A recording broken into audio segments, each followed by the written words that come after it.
बहुत ही ग्राफिक्स में सिंपल और सबसे अच्छा एक उदाहरण दिया है, जिससे कि दर्शकों को बहुत ही आसानी से पहले समझ आए कि ये है क्या चीज। अब ये जो MIRV टेक्नोलॉजी है, इसके अंदर क्या होता है, पहली चीज तो मैं दर्शकों को यह बताना चाहता हूं कि अब ये दूसरे प्रकार की अग्नि मिसाइल है। आज तक जितनी भी अग्नि मिसाइल के वेरिएंट आए हैं वो उनकी टिप हमेशा नोकीली थी, पर ये वाली जो है मिसाइल, इसे कहते हैं द ब्लंट मिसाइल क्लब। और ये ब्लंट मिसाइल क्लब वो हैं जो सबकी सब MIRV से लैस है। इसके अंदर बेसिकली मिसाइल एक जरिया है जिससे आप उसके अंदर अलग से 6 से लेके 10 नंबर तक संख्या तक आप न्यूक्लियर टिप्ड वॉरहेड उसके अंदर लोड करके इस मिसाइल को हम आउटर जो एटमॉस्फेरिक लेयर है, एक्सोस्फीयर एटमॉस्फेरिक लेयर के उस हाइट तक पहुंचा सकते हैं। और उसके बाद ये 3 स्टेज में होता है। पहला स्टेज तो होता है कि जहां से ये बूस्टर, जिसके अंदर लिक्विड फ्यूल भरा हुआ होता है, जो सबसे निचला हिस्सा होता है रॉकेट का, जिसके अंदर रॉकेट की मोटर्स लगी हैं। उसके बाद जब ये इसे लेके जाएगा काफी हाइट में, बहुत कम से कम 40 से 50 किलोमीटर हवा में, और जब ये आउटर एटमॉस्फेयर में पहुंचती है मिसाइल, इसका फिर रॉकेट मोटर अलग हो जाता है। और जो इसका मिड सेक्शन है, सेकंड स्टेज मोटर, जो कि also is could be liquid fuelled, could be solid fuelled, वो फिर इसे अंतरिक्ष में और भी आगे तक लेके जाता है और अलाइन करता है उस देश पे जहां पे कि ये वॉरहेड गिराए जाएंगे। उसके बाद जो तीसरा स्टेज होता है, उसके अंदर जो mobile re entry system vehicle है, जो इंडिपेंडेंट री एंट्री व्हीकल होता है IRV, वो फिर काबू लेता है और ये फिर अलाइन करता है डाउनफॉल डेप्थ में टारगेट एरिया के ऊपर। अब सबसे इसमें जो टेक्नोलॉजी वाली बात यह है जी कि पहले एक मिसाइल एक ही वॉरहेड लेके एक ही टारगेट पे एक टाइम पे वार कर सकते थे। उसमें दुश्मन को टाइम भी मिल जाता था कि मिसाइल कहां पे है और उसे कब तक गिरा सकते हैं और उनके पास कितना समय है ये मिसाइल को ट्रैक करने का।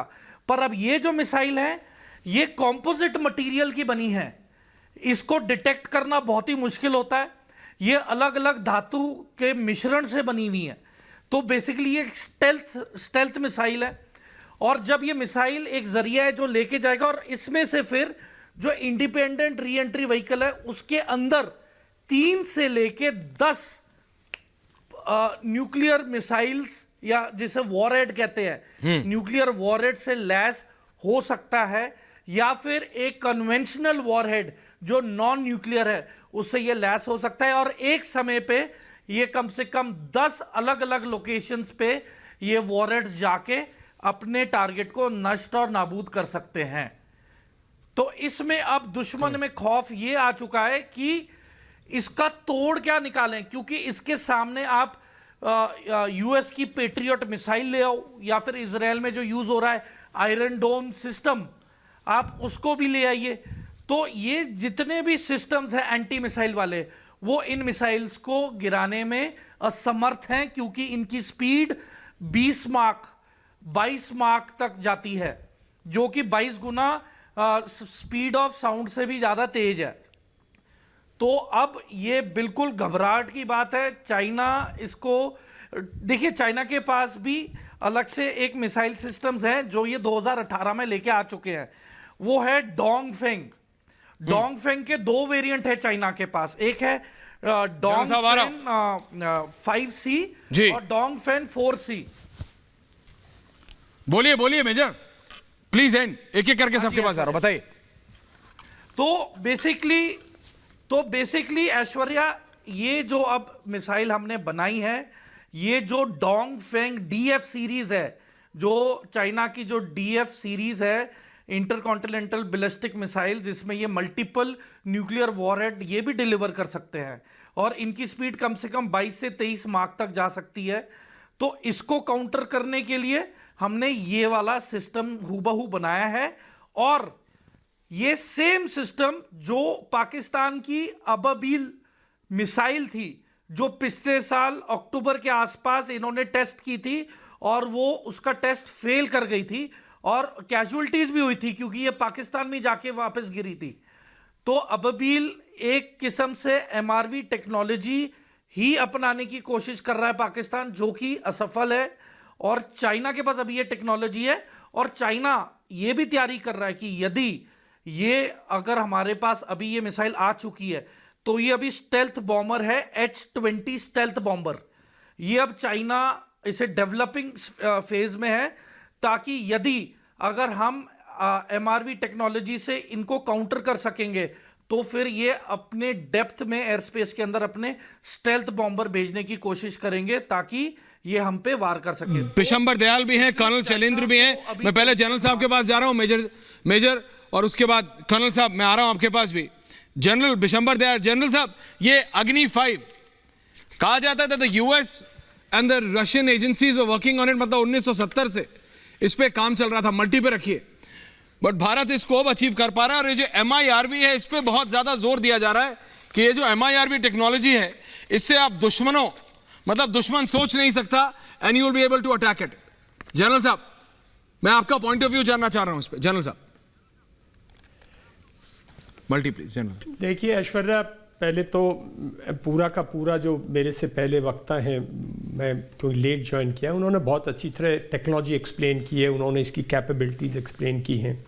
तो सबसे पहले तो मैं समझता हूँ भारतीय DRDO के साइंटिस्ट को, जो कि क्योंकि देखिए हमारा जो मिसाइल प्रोग्राम है बहुत लंबी देर से चल रहा है, और इस खासकर टेक्नोलॉजी पे हम भी 2007-8 से, जब मैं कभी सर्विस में था, तब से हम अग्नि 3 को अपग्रेड करने की बात कर रहे थे। पहले तो भारत को एक बहुत बड़ी सफलता मिली है चाइना के खिलाफ। देखिए हम कोई विनाशकारी शक्ति तो है नहीं, हम कोई एक्सपेंशनिस्ट फोर्सेस तो है नहीं, हम तो सिर्फ अपने यहाँ टेररिज्म और अपनी टेरिटरी के डिफेंडर्स हैं कि भाई हमारे साथ आप मत कीजिएगा। तो उसमें एक बहुत बड़ा डेटरेंट है फॉर चाइना। जिस तरह चाइनीज मिसाइल जो थी, उनकी रेंज में भारत के बार बार बोलते थे भारत का सेंट्रल इंडिया आता है, चेन्नई तक मार है, ये है वो, वहां से ये तबाह करेगा। अब भारत की रेंज में पूरी की पूरी चाइनीज टेरिटरी है। पहली बात तो सब आपके आम दर्शकों को ये पता होना चाहिए। दूसरी बात जो है, इस मिसाइल की कैपेबिलिटी है, जैसे उन्होंने बताया कि जो एंटी मिसाइल सिस्टम्स हैं, एंटी बैलिस्टिक मिसाइल सिस्टम्स हैं, जो इंटरकॉन्टिनेंटल बैलिस्टिक के एंटी मिसाइल सिस्टम्स हैं, वो ओवर द होराइजन जो काम करते हैं रडार्स के थ्रू, ये मिसाइल उनको डिफीट कर सकती है। इसका मतलब ये मिसाइल जो टारगेट हम चुनेंगे उस टारगेट को डिस्ट्रॉय करेगी। अगर हमें किसी स्टेज पे ये लगता है कि इस किस्म की लड़ाई हुई भारत के साथ और हमें बीजिंग को उड़ाना है, तो हम बीजिंग को उड़ा देंगे। अगर हमें ऐसा लगा कि भाई अफगानिस्तान में टेररिस्ट इस किस्म की हरकत करे जा रहे हैं, भाई नहीं मान रहे, तो हम कैपेबिलिटी है। देखिए किसी भी देश में जरूरी नहीं आपको लड़ाई लड़ना पड़े, आपके पास कैपेबिलिटी होनी चाहिए। कैपेबिलिटी बिल्डिंग एक लॉन्ग ड्रॉन प्रोसेस है आर्म फोर्सेस की।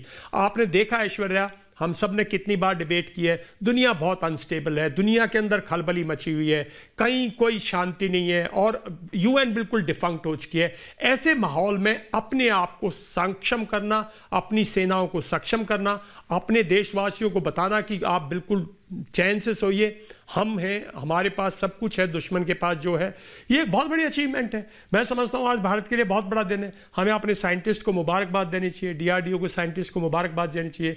स्ट्रैटेजिक फोर्सेस के पास एक और वेपन आया है, बड़ी खुशी की बात है।